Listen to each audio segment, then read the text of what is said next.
¿Sabías esto?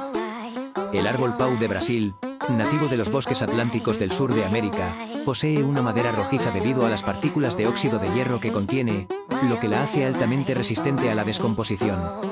Esta cualidad lo convirtió en un recurso valioso para los navegantes y armadas, quienes lo usaban para reparar sus barcos dañados por gusanos marinos, llevándolo casi a la extinción.